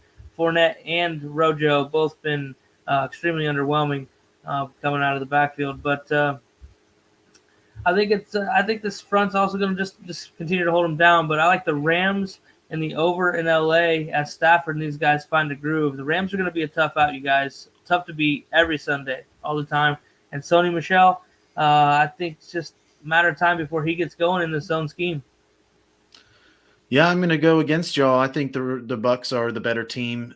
Brady is playing at a level that not many other quarterbacks are at the moment. No AB should be no problem. That is really a strength of this team is wide receiver depth. I even like Scotty Miller behind him. You know, he's a sneaky play this week. Who's Jalen Ramsey going to cover? Are they going to sick him on one guy, or are they going to be allowing him to roam like they have? Because he does kind of nerf the upside for the receiving options here. I mean, do they even put him on Gronk a couple times in the red zone? I could see it happening. So for me, it's hard to pick which of the Bucs that I really want. Ramsey can do that, but I do want Brady. I think Brady, it's impressive what he's doing right now. I know he's missing AB. It doesn't matter to me. On the other side, I don't like the running backs this week. I don't like any running backs against the Bucs usually. It's nothing against the running backs. I do think Michel's time is coming. Henderson remains viable, but I think it's Michel that ends up being the 1A in this backfield. I don't even know. I mean, obviously you start Cooper Kupp from what's going on right now, and Woods for sure. Like, again, you start your studs. We've been over this, but in DFS, this is a game I want, but I lean more to the receivers here and the quarterback for the Bucs. I know that doesn't really make sense, but I'd rather have Kupp or Woods than likely any receiver on the Bucs, because if they start going off, Ramsey goes to them and they no longer impact the game. So that's the only struggle here. But Tom Brady, to me, has become matchup proof, and I think the Rams are going to get a little bit exposed. I'll take the over, and I will take the Bucs -1. I think I take the Bucs -4. What they have right now on offense is going to be impossible for any team to stop if they're clicking, including a great Rams D. They can try, but this is a great game for fantasy. Start everybody here, but just be wary with your Bucs guys. I wish AB was here, because then good luck trying to put Ramsey on one. The other two would destroy them. I want to see where Ramsey goes. My suspicion is Evans towards the red zone and Godwin more towards the middle of the field. So that really counts both these guys this week for me. But I still think the points are going to be there. So target this game. Good luck. Hopefully Ramsey covers the other guy you don't pick. Or the guy you pick does not get covered by Ramsey, because that really is – I don't like playing any receivers against the Rams just in case Ramsey blankets him the whole time. That's my only caveat. I think he floats around. Yeah, but that's my only caveat with this game is the receivers scare me, because if Ramsey gets like stuck on one, it really can eliminate a guy from the entire game. So otherwise, give me all of the passing from this game, but I lean Brady over Stafford. Should be a big, high-scoring game no matter what. And if y'all don't have anything to add, we'll move on to Seahawks and Vikings. Over under 55.5. I'm leaning Seahawks. I think the Seahawks are almost as complete of a team as you can get. I know they aren't 2-0 or anything, but I like what I see from the offense. Carson hasn't really been used to his potential, but he's been effective as always. That guy is so undervalued. How about Tyler Lockett with 2 back-to-back big games? I mean, we know what his ceiling is every week, and we've talked about this. Is he the reliable guy? If he goes 3 games in a row where he's a top 10 receiver, do we think that it's a stretch, or do we think that it's the new guy? And I'm interested to hear what y'all say on that. But on the other side, everybody's going crazy right now about Dalvin Cook because of what Henry just did to Seattle. Everybody needs to take 2 steps back here. I'm not saying that they're not on the same talent level, but what the game plan for Tennessee is when they decide that Henry needs to get going, no other team does it like that except Baltimore. Like, wow, they just commit to giving him the ball in a way that no other – maybe I guess CMC can have that happen to him sometimes too. But I don't think if they try to pound the ball too much, they need to have balanced offense to hang with this Seahawks team, and I don't think they will. They may see what happened to Henry and go heavy Cook. So I still do like Cook, but I don't see him as the RB1. Don't be fooled by, look what Henry did. Not really many people in the whole league can do what Henry can do, especially as they got him. Look what they were doing to Henry in the first half. Please keep that in mind when you're thinking Cook's going to blow up, that I was sure that Henry was going to cost me on a bet where I had him over 100 yards. Obviously that was, but at halftime I was very nervous. And so this Seahawks defense isn't exactly, they still got Bobby Wagner moving around. Be careful about going crazy on Dalvin Cook this week. I still think he's a top 10 back, but getting that RB1 that we had from Henry last week is going to be difficult. I think the Seahawks shore up some of that rushing attack, but everything in the passing game is open for both teams. I think that sums it up without going through every single person. Give me both of the receivers for both teams and both of the quarterbacks. This should be a high scoring affair. Yeah, I mean, I think you're right with Dalvin Cook. I think he could have a good game, but it's not a Derrick Henry game, right? He'll kind of meet in the middle. He does have an ankle injury that he's dealing with. I don't think it's going to be a huge issue. They're saying they're still going to lean on him, but slightly concerning long term. Are you really just going to power through an injury? And it's only week 3. We get a long season ahead of us. So, like I said, I don't think he goes Henry. I think that they balance it out a little bit, bring in Madison. I think lean on is going to be a little exaggerated. As far as the passing game, my only thing is DK Metcalf. We talked about Tyler Lockett. He is snapped. But DK Metcalf, 4 for 60 with a touchdown and 6 for 53, no touchdowns. Not great games. Not what we were expecting after last season. So a little concerning there, but I'm sure he'll get into it. But otherwise, I think both teams' passing offenses, especially another efficiency guy, is Kirk Cousins. I got to bring the name up. It's he's played good football through the first 2 weeks, and I can't be mad at it. Billy, what are your thoughts?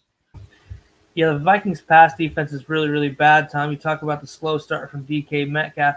I expect him to get going this week, as everybody's seen Tyler Lockett burn him for long touchdowns.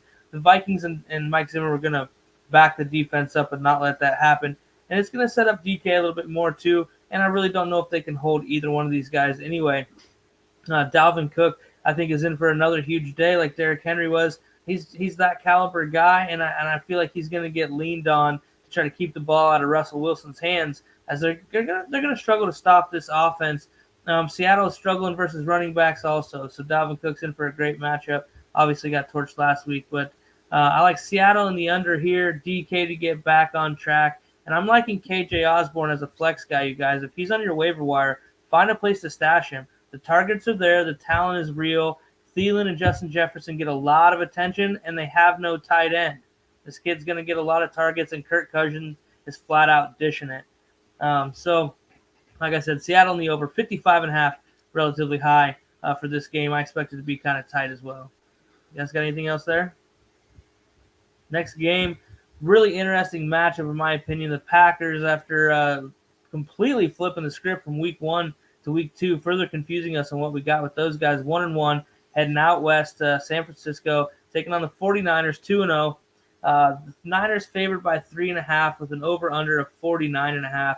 Both defensive teams are struggling coming off of last year. The Niners' top defensive squad. The Packers were a top 10 fantasy defense. Neither one have looked anything like that this year. I think Aaron Jones is in for another big one, as the Niners haven't played well against running backs. I'm hoping to God Trey Sermon plays. I love this matchup for him. And with everybody else hurt, if he can find a way onto the field, the workload is sure to be decent. Not sure what the chances are on that. I've been looking, but not a whole lot of updates.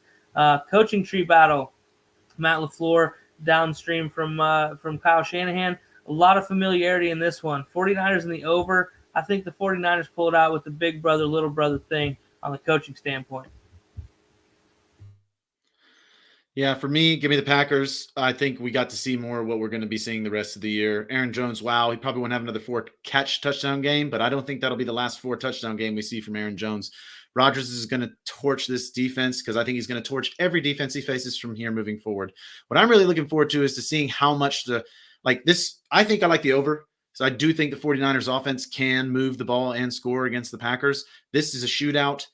I lean Packers. Give me obviously all of the setup studs, but I really need to see that wide receiver 2 for the Packers. Who's going to do it? Tanyan has really been that second target option. For the 49ers, Deebo Samuel, please and thank you. Although I am concerned a bit about Jair Alexander, because he is quite a good corner, but to me, doesn't matter. Deebo Samuel is one of those space guys. Get him open and let him operate. The run game here for the 49ers, give me a pass one more week. Let me see what's going on. I mean, is Elijah Mitchell going to play? I think he is. Will Sermon play? We know he's the guy that should be the guy. I So don't for think me, Elijah Mitchell is going to play. I read today that his shoulder injury was much, much more than a stinger. man. I found out today. Well, I'm you know still that makes seeing me. he might play though. It seems like it's mixed. It's definitely I've seen it's worse, but still playable. I don't know how much you play him though. Is he just Yeah, active because Hasty is out? I know they're going to be doing a lot of running, guys. I know they like to run, but I think the Packers get up early and they're going to have to throw to keep up. They do have the weapons to kind of play with the Packers here, but I Big mean, when Debo day. you look at QB though, and there's a huge difference here. That's why I lean Green Bay. Tom, what do you think? Yeah, I think this is a Debo day. I think Billy's right. I think with these running backs banged up the way they are, I think that Debo's going to get end arounds. They might play him out of the backfield a little bit, even if they need to. Some of these guys are going down. You're down to if Elijah Mitchell is worse than we expect. Trey Sermon has a concussion, so who really knows if he actually will play? Hasty is going to IR apparently, so it's Trenton Cannon and Jack West Patrick in your backfield. That's not confidence inspiring. So I wouldn't be shocked to see Debo back there, or maybe Ayuk, depending on how they want to line this up. I don't love that 49ers offense, though. Green Bay, on the other hand, I think is going to have quite the day. I know the 49ers offense is defense is pretty decent, but Aaron Jones, A.J. Dillon, Aaron Rodgers, Devontae Adams, MVS, Alan Lazard, Robert Tonyan. I mean, it's hard to say that whole team is going to get stopped by this. Even the defense on the Niners is banged up. Last year and this year, they've been dealing with a lot of injuries, and it just continues. Yep, it really is. So that gets us. Wow, we did it. Last game, Tom. Yeah, quite an interesting one. Appropriate. Eagles 1-1 at the Cowboys, also 1-1. Cowboys favored by 4, over under 51.5. If you can see above me, you'll see my thoughts on this one. Jalen Hurts, right? I will always hold true. Go Birds. I was there last Sunday, and I didn't love what I saw, right? Jalen Hurts, I know we talked about this pre-show. Yes, he's still putting up some decent fantasy numbers, but from a real-life perspective, I think it's concerning. We see some issues, right? Doesn't throw the ball past about 10, maybe 15 yards downfield, and when he does, he's underthrowing receivers pretty horrendously from what I've seen. I'm surprised he didn't have a couple picks last week. There was a couple that were straight into safeties deep down the field and probably should have been picked off. So to me, it's only a matter of time until defenses figure out a shallow zone, protects against the run and pass against him. And those deep threats, you keep a safety or two back for it, and he's not making great throws out there. So, for the time being, sure, DFS, I don't know if I would do it this week against the Cowboys defense, but maybe worthwhile depending on the value.